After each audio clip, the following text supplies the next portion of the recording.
It's good to brew, baby. What is up, YouTube? It's your boy Millsy, back with Hometown Commander, back for another episode of Millsy Updates, the show where I update my main and tactics for you on my quest to brew the magic world. You know the motto, baby. It's ABB, always brew ruin, and that's what we're back to do today. The deck list is going to be down in the description for you below. So I'd really appreciate if you could interact with the video, like, comment, subscribe, consider checking out those links in the description. I'd appreciate it.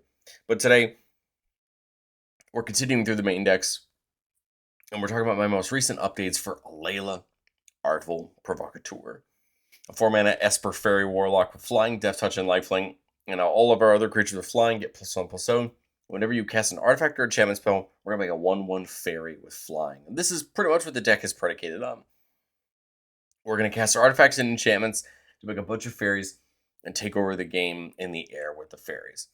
And we can do this in a couple ways. I think probably some of the best artifacts we have want to cast things like mana rocks, right? Each mana rock is going to get us a fairy, and that's going to help us build the amount of mana we have to spend each turn.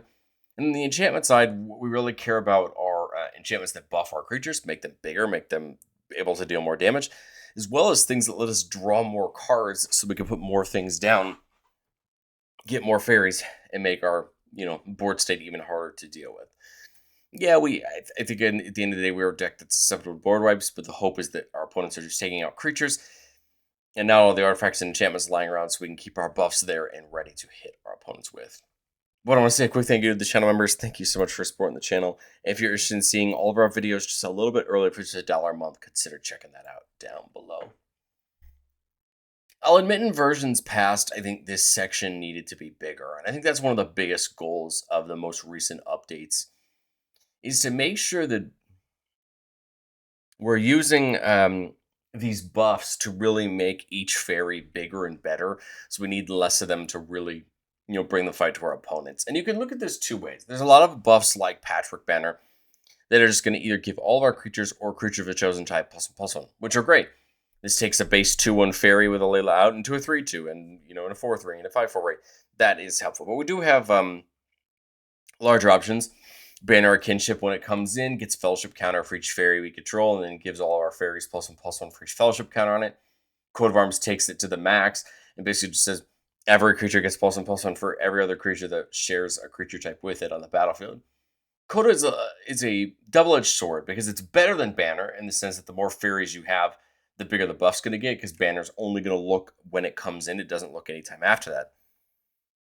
The problem with Code is that this affects your opponent's creatures as well, meaning that if you have an opponent who's going to go wider than you, Coat of Arms is going to be a problem because you're really going to help them out. But the hope with Coat is that because all of our fairies are in the air, we're going to be able to better take advantage of that against our opponents. Edgings of the Chosen, Favorable Winds, again, more ways just to give the flat buffs. Cathar's Crusade, every time a creature comes in, put a counter on creature control, can really help ramp up how big our token's going to get and make them harder to deal with. Flowering of the White Tree, Inspiring Leader, and Enchanted Virtue. Again, just more ways to buff our creatures. Note that Leader and Virtue only care about tokens, whereas Flowering of the White Tree is going to buff everything by +1/+1. But if they're legendary, they get +2/+1 in Ward 1 instead, which is pretty darn cool. Radiant Destiny, giving all of our fairies +1/+1, and then Vigilance as long as it's Steady's Blessing. We're out of the ranks again and get another +1/+1 for all the creatures of that type. And then Renewed Solidarity is a card that I've seen get a lot of great success in the deck even already. You give a creature of the chosen type +1/+0, but at the beginning of our end step, we make a token for each token of the chosen type we had enter that turn. This is huge because, the difference between making 2 and 4 fairies a turn is huge the more you buff them. And Alela's so good at making the fairies in our turn when she's uninterrupted. Solidarity really can ramp our board state off really quickly. I think the other thing that I probably didn't focus on enough on past versions of this deck that I've really tried to anchor more into is drawing cards. It's not enough just to have, Kindred Discovery. We need more ways to draw cards. And I think the most obvious way is on creatures hitting a player in combat. The fairies are in the air, right? They have evasion, and that should allow you to potentially get some guaranteed card draw, depending on if all of your opponents have flying blockers. During Curiosity, Biden of Thassa, giving you the options to draw cards. Curiosity is not a May, whereas Biden of Thassa is a May. There is a difference between that. I think Early game, that's not really going to matter. You're going to want the cards. Late game, being forced to draw may make a difference. But I think the important thing is that you're drawing to kind of get into the key points of your deck that are going to be really helpful. Robe of the Archmagi comes in for 3, equips to Alela for 1 because she's a warlock. And whenever she hits a player, you draw that many cards. Again, a really big effect. Coastal Piracy, Reconnaissance Mission. Again, whenever you hit a player, you can draw a card. Kid Discovery is one of our best draw pieces, though. When it comes in, you choose a type. Whenever a creature that type comes in or attacks, we draw a card. So every fairy that comes in off Alela's ability is going to draw us a card. And whenever a fairy attacks, it draws us cards. Very interesting, and it can help us really dig into more key pieces. But I think it's not enough to me to do just those two things. We need some other pieces that affect the board in many ways. You have things like roaming through that are going to double up Alela's ability and count for her ability since it's an artifact. Bolus Acidica and let you dig off the top, kind of like card draw in a sense. You pay life for the things you cast off the top, but it's not normally that big of a deal, especially if you can give Alela buffs, because you should be getting 5 or 6 life every turn with Alela off lifeline. Statement Stadium is a really interesting alternate knockout plan for opponents. So it says whenever a creature we control deals combat damage to an opponent, we put a point counter on it. Then if it has 10 or more point counters on it, remove them all, and that player loses the game. It's very interesting, and again, with our fairies having evasion, Strixhaven should help us potentially take out somebody at the right time, as long as we can get enough triggers for it. You have things like Anointed Procession, doubling up the number of tokens we make. Court of Vantress and Estrid's Invocations are ways to copy our enchantments. This is a huge deal because the difference between +1/+1 and +2/+2, or the difference between, that is huge over the course of 8 or 9 fairies, right? And so the intention here is to have these copy enchantments that can come in and make extra copies of the enchantments we control. The other thing that these can be really nice for is that we have access to things like Ethereal Armor or All That Glitters that can buff Alela for each enchantment, right? An artifact we control. Well, these can copy that and make Alela even bigger that way. Mirror Maid, again, another copy, but it comes in as a copy of any artifact or enchantment on the battlefield, not just ours, which is huge and really helpful if our opponents get something we really want. Pestilus is a recent add and a thing I'm interested to try. So you come in for 4 mana. It says at the beginning of each end step, if there's no creatures in play, you sack it. But it says for black, you just deal damage to each creature and each player. I think this is really interesting because there's probably a world where you can use this to really help sweep out your opponent's creatures, and hopefully we can do it without killing our creatures in the air that are going to be attacking. Solitary Confinement is a nice bubble, giving us Shroud and preventing all damage to be dealt to us. The key downside to Solitary Confinement is we can't draw, and we have to pitch a card each upkeep and if we don't, we sacrifice it. Solitary Confinement most of the time for me is just used at the right time. You're decently ahead, but you're worried about the counterplay from your opponents, or you need to full out swing and you're worried about getting hit in the backswing. Well, Confinement's going to stop it, and your opponents can't target you because you have Shroud, and even if they do attack you, you prevent all damage that be dealt to you, meaning that, commander damage doesn't happen, things like that. Confinement really has gotten me out of a few jams when I've needed it in the multiple decks I do play it in. And then, not only do we add a few more little tax pieces to our opponents, making them have to pay more to do certain things. The big piece of removal I've still enjoyed in this deck and still manages to keep my opponents off guard are these flash enchantments that have the enchanted creature lose all their abilities. This is a huge deal because a lot of people are so reliant on key creatures of their commanders. And exiling and destroying creatures is great, but someone just puts their commander back in the command zone. What I love about stuff like this is it's at flash speed, so you can do it at the right time. Come in, they lose all their abilities, become a 1/1, and unless they have a way to sacrifice it or run it to somebody for them to block them, their commander or key creature is just locked down and cannot use its ability. And to me, this is a huge deal because you never quite know exactly when flashing one of these in for 2 mana is going to be really important. And there's 3 or 4 of these in the deck, so we really have the option to take advantage of these, and they're all enchantments, so they're going to get us fairies. The last thing that I've recently added, Urza's Saga has been in for a while. It has multiple targets in the deck, Soul Ring, a couple Mox, and it has a bunch of great targets for us. But the 2 that I added in recently were 2 of the planets from Edge of Eternities. And I had gone back and forth on these 2. I really looked at them. But recently I realized that stationing them up should be pretty easy, especially as these fairies get bigger, right? And the nice part is you could station them with the fairies that come in this turn, because station is a tap ability on this land and not the creature, meaning you could tap creatures that don't have summoning sickness, and or that have summoning sickness. And I think both these are interesting because they have really interesting effects. Specifically, Susur Segundi, which lets you sacrifice creatures to draw cards equal to the, their power. This is huge because I think if your fairies are 4 or 5 power, drawing 5 cards for 2 mana and 2 life seems really good, especially on turns where you're going to have a lot of fairies laying around and you're at a good space. And Adagia is really interesting. So you can create a token that's a copy of target artifact or enchantment you control, except it's legendary. Remember that the legendary rule only applies to permanents that are each legendary. You can't have 2 permanents with the same name that are legendary. But I mean, copying this at the right time could be really huge. And this is reusable. You could do this multiple times, except you can't really pick the same thing multiple times, right? Because then you'd have 2 of them that are legendary. But I mean, this is huge. I mean, there's a lot of scenarios where you could just use this to copy a key thing at the right time to either get more value, buff your board. There's so many ways that these effects can be really useful. And I think they're well worth, going down to a monocolored land just to get those abilities. But I've said it before on the show, and I'll say it again. No deck's ever complete. And even though this is a personal deck of mine, I'm making a lot of changes. There's still stuff that has come in and out of the deck that I like the idea of. Midnight Clock to me has always been a card I've liked for this deck. It's a mana rock. It can help you shuffle your graveyard back in and redraw, which is really nice. I've just been trying to figure out where the ratios are on mana rocks versus other things.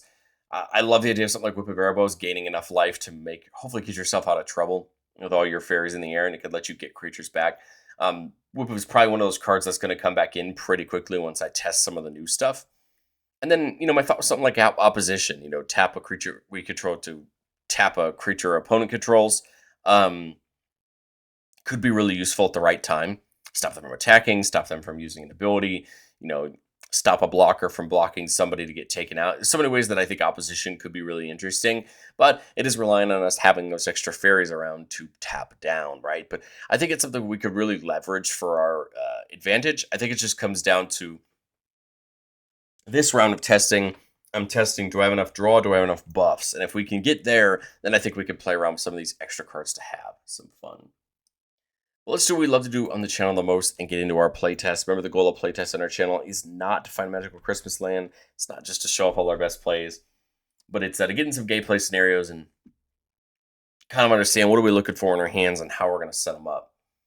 Here we got a 5-lander, which is pretty odd for Alela. I mean, you normally are going to be looking at 2 or 3 lands and a mana rock, so this is interesting. We got Coast Piracy for draw.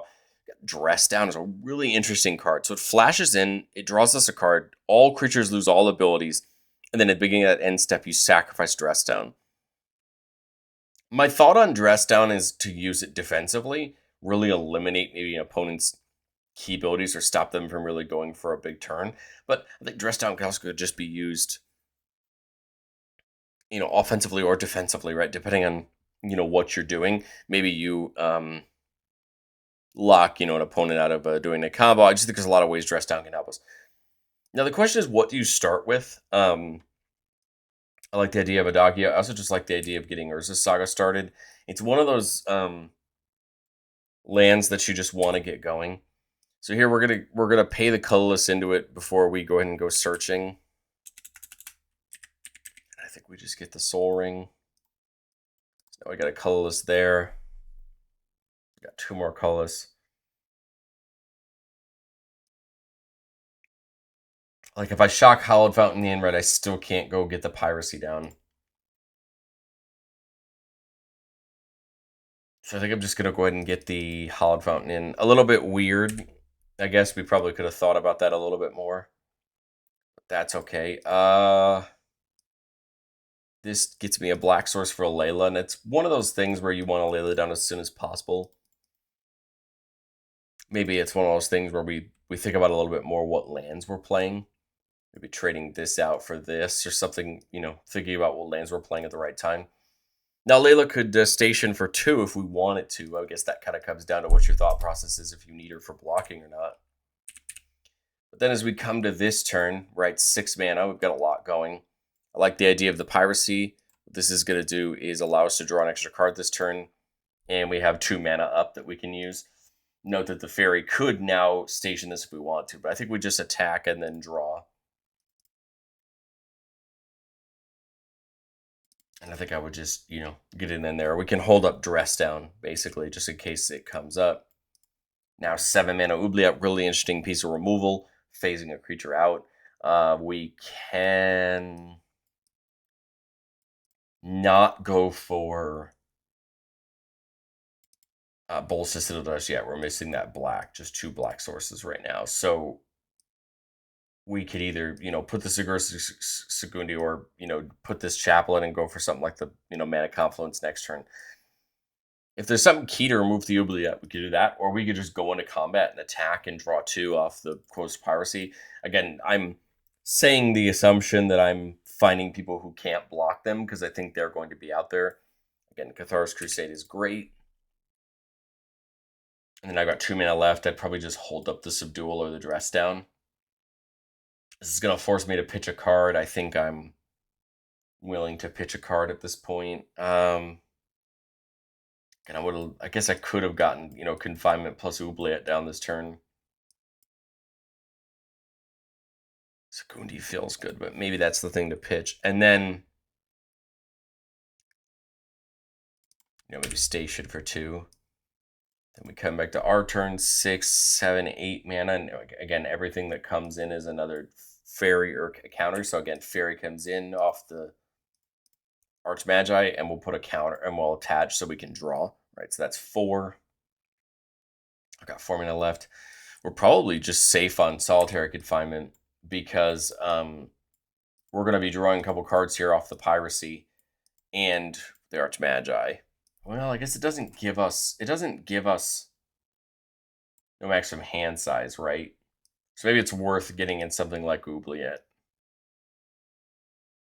I just realized this Archmagi might not be the best thing to attach this turn. Maybe it's worth it just to play and a Confinement, right? And then that way, on future turns, we could draw more, because we're probably already drawing 4 this turn, and that's going to be more than enough for the, more than enough cards for, Confinement to keep pitching them. I think we're good on enough of these effects, and maybe we play something, maybe we don't, right? Invocation is great. It could come as a copy of Cathar's Crusade, which is really going to take off. Same thing with something like Rally the Ranks. We want these really cheap enchantments because they're going to lead to a nice explosive turn. I guess we'll pitch the Dress Down. And when it comes back to our turn, I guess we'll just pitch the Subdual. If we haven't used them yet, again, you don't draw, but, Arcane Signet come in. And I think you could kind of see where this is going to go. Arcane Signet, Rally the Ranks, Estrids is 2 for 7 mana, but we get 1 of it back with the Signet. And then, we've gotten +3 to everything on the board. We're drawing more off of the Piracy. And the Confinement's just going to keep us alive unless somebody gets rid of it. Specifically, you could basically load up a Dogia with the fairies you're making.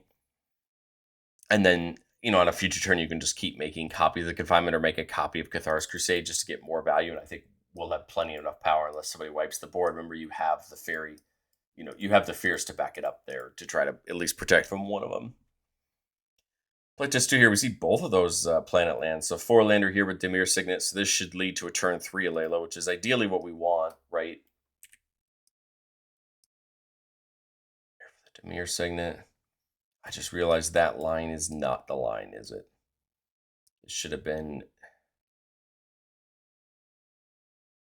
Well, no, this is going to lead to a turn. We're going to have to take a turn, right? Because even if I do this, all 3 of these are coming in tapped.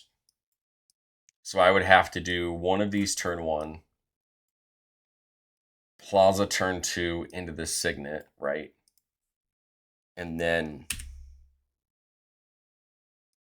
another one of these tapped into Patchwork, right? So unfortunately, we gotta wait the turn, but we're getting extra mana down to do it. And then now we come to this turn. This is going to come and tap, but I have 5 mana, so Alela.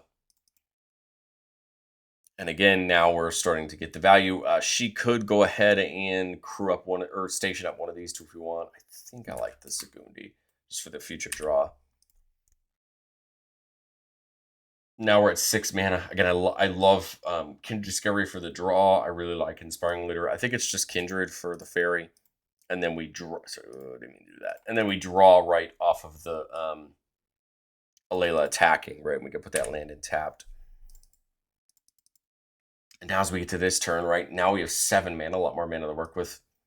Flowering, right? Makes us a fairy, draws us a card. Favorable Winds, right? Makes us a fairy, draws a card. You can start to see we're now starting to buff and, right? We're starting to buff and draw cards, which is the key thing in a deck like this. 4 mana left. Inspiring Leader feels like the obvious choice. Buffing those tokens up some more, getting some more in draw. I think, well, 1, 2, 3, so 2 of them can attack this turn. And get in for some big damage. And then, you know, coming back to our turn, Coat of Arms is going to be getting pretty dangerous. 3, 4, 5, 6, 7, 8, 9 mana. Again, we could have been stationing up these lands. I completely forgot about here on the playtest, but it'd be something I would be thinking of, especially when they're plus, what, 1, 2, 4, 5. There's +6, +5 right now, so there's 7 6s. They're going to easily station up these guys. And I think this turns it's 1, 2, 3, 4, 5, 6, 7, 8, 9. I think it's easily, you know, intangible coat, and you're just taking a huge attack with some fairies. Again, that just kind of shows you where seeing all of our pieces right at the right time can really benefit us. Playtest 3 here, keeping a 4-lander with Mox Amber. Again, comes down free, right, which is great for Alela to get a fairy, and as soon as Alela's out, you could tap it for it. There's Curiosity to draw, and then Ethereal Armor for the buffs. I think I'll crack this for Rafine's Tower, mainly just because then it allows that Flood Farm Verge to tap for both. And if anything else comes up that cares about it, so we'll do that. There is Mox Opal, so there's another artifact that could really take advantage of it for free if we can get it down. But I think it's just going for Alela, right? Because then now we can basically double free spell here for fairies, right? The Mox Amber would be able to be tapped this turn for a mana. The Opal cannot because we're not at 3 artifacts. So I would probably just put an Ethereal Armor on Alela, right? Get another fairy and make it into a nice threat. Electricity coming down, calling fairies. We're missing that 3rd artifact to turn Opal online, so we're just still at 6 mana. Did not mean to do that. Curiosity for the inevitable draw. That's 1. Like I said, then we'd attack with what, 3? So probably something like that. And then again, 2 mana left. Do the Felwar Stone, makes you a fairy, but now you're turning the Opal online. And there we go. We got something like the One Ring for next turn that could protect us, give us card draw. There's the Radiant Destiny for Vigilance. And I mean, as long as our opponent, you know, if our opponent doesn't wipe the board, right, then I'm looking at probably what, 1 ring plus Radiant Destiny. 2 more fairies, draw off the 1 ring. All these, you know, that could attack last turn are gonna, or that can attack now are gonna attack, probably drawing us what, 4 or 5 cards. But the point is now you're really digging deep. They have Vigilance. They're hitting your opponents. They're what, +1? They're +2 ones. So they're what, 3 2s right now? But I mean, they're 3 2s with Vigilance, and hopefully as we dig deeper with the Enduring Curiosity and then, you know, the 1 ring and the Recalled Suspicion, you know, we find more buff enchantments, right, to make them even bigger. Only thing that would be great would be, you know, one of our counter spells protect the board, but I mean, otherwise I kind of like it. I think we're in a good space there. Let's do playtest number 4 here, keeping a 2-lander. But we see Arcane Signet, we see Soul Ring, we see Mox Opal, so we're pretty much wide open on mana, right? And Mox Amber is beautiful because you go, right, you go Soul Ring, Arcade Signet, right? Turn 2, you play the City of Brass. You pay the life to play Alela, right? Amber, Opal. There's 2 fairies. Clicking the wrong buttons. There's 2 fairies, right? And I've got mana left. I mean, you could go for something like, you got a colorless there, actually. So I think we can get the Authority of the Consuls and Intangible Virtue down, right? And then now as we come to our next turn, you know, you got a ton of mana. We have the fresh startup. I think you just start attacking, right? These guys get the vigilance. Layla gets in for the buff. And I think now we're just looking for ways to draw cards, which unfortunately we haven't seen this game so far. But I mean, play the Demir Signet, keep attacking. Again, Hull's great, just not a way to draw cards. Again, you could get the fresh start in if you want to, but otherwise just keep attacking. And then here's the playtest where we don't see the card draw, but that's okay. I mean, it's going to happen. Again, we're just, playing the things in. Nice about fresh start is if you put on something and it dies, the Hull can get it back, right? So you could keep playing it and allowing us to hopefully just take this game over with the fairies. But I'd love to know, what do you think of Alela down in the comment section below? I'm really excited to test these new changes. The deck's price is pretty high just due to the Moxen and the mana base, but I've tried to make this deck fun with different printings in real life, so that's why the price is kind of high.